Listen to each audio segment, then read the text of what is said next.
శ్రీ గురుభ్యో నమః. ఆత్మనమస్కారం.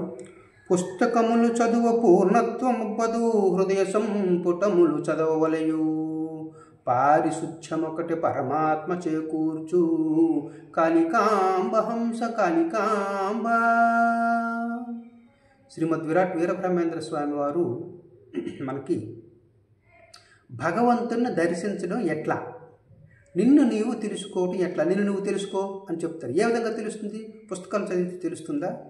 పుస్తకములు చదవడం వల్ల మనకి ఈ పూర్ణ స్థితి ఏదైతే పూర్ణాత్ పూర్ణముదచ్యతే పూర్ణస్య పూర్ణమాదాయ పూర్ణమేవావశిష్యతే అనేటువంటి ఈశావాస్య ఉపనిషత్తు తాలూకా జ్ఞానం ఉందో అది పుస్తకాలు చదవడం వలన రాదు. మరి దేనికి ఏ విధంగా వస్తుంది?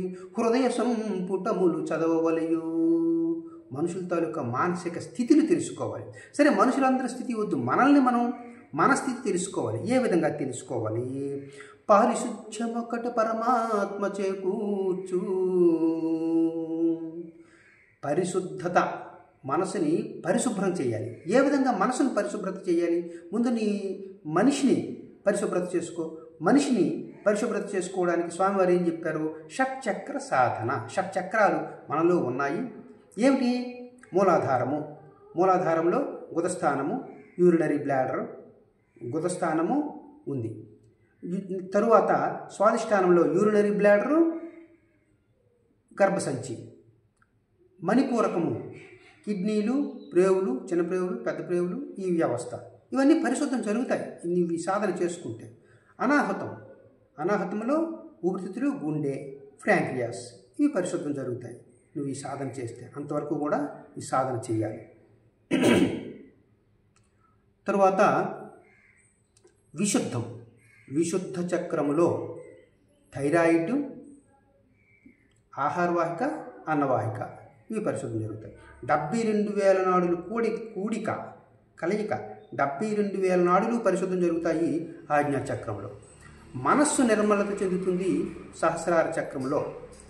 సహస్రార చక్రంలో ఆ విధంగా మనం సాధన చేసినప్పుడు మన మనసు నిశ్చలత చెంది పారిశుధ్యం జరుగుతుంది, పరిశుభ్రత జరుగుతుంది. ఈ సాధనని మనము తెలుసుకొని సాధన చేసుకొని స్వామివారు చెప్పినటువంటి షట్చక్ర సాధన చేయడం వలన మనము పరిశుద్ధులమవుతాము. పరిశుద్ధులమైనప్పుడు నిన్ను నువ్వు తెలుసుకోగలవు. నిన్ను నీవు తెలుసుకొని నీ ఆత్మ దర్శనం జరుగుతుంది, పరమాత్మ దర్శనం జరుగుతుంది. అదే నీకు మంచి సాధన అని ఒక సాధన ఉపకరణాన్ని మనకి ఇచ్చారు స్వామివారు. అటువంటి ఆ సాధనని మనం చేసుకొని మన జీవితం ధన్యం చేసుకోవాలని కోరుకుంటూ స్వస్తి. స్వామివారు చెప్పినటువంటి సాధనని మనం తప్పక షట్చక్ర సాధనని చేసుకొని మనల్ని మనం ఉత్తమంగా తీర్చిదిద్దుకునేటువంటి మార్గం, పరిశుద్ధం అవ్వడానికి, దైవాన్ని దర్శించడానికి ఇచ్చేటటువంటి మార్గం. కాబట్టి దీన్ని తప్పనిసరిగా మీరందరూ కూడా భగవద్భక్తులు, ముఖ్యంగా వీరబ్రహ్మేంద్ర స్వామి వారి భక్తులు ఈ సాధన తప్పనిసరిగా చేసుకుంటే మిగిలిన వారందరూ అనుసరిస్తారు. బ్రహ్మం గారు చెప్పినటువంటి సాధన చాలా ఉత్తమమైనటువంటి సాధన అని లోకమంతా కూడా అనుసరింపగలుగుతారు. కాబట్టి ముందుగా మనం నేర్చుకుని సాధన చేసుకుని ఉత్తములుగా తీర్చిదిద్దబడతారని తెలియజేసుకుంటూ స్వస్తి.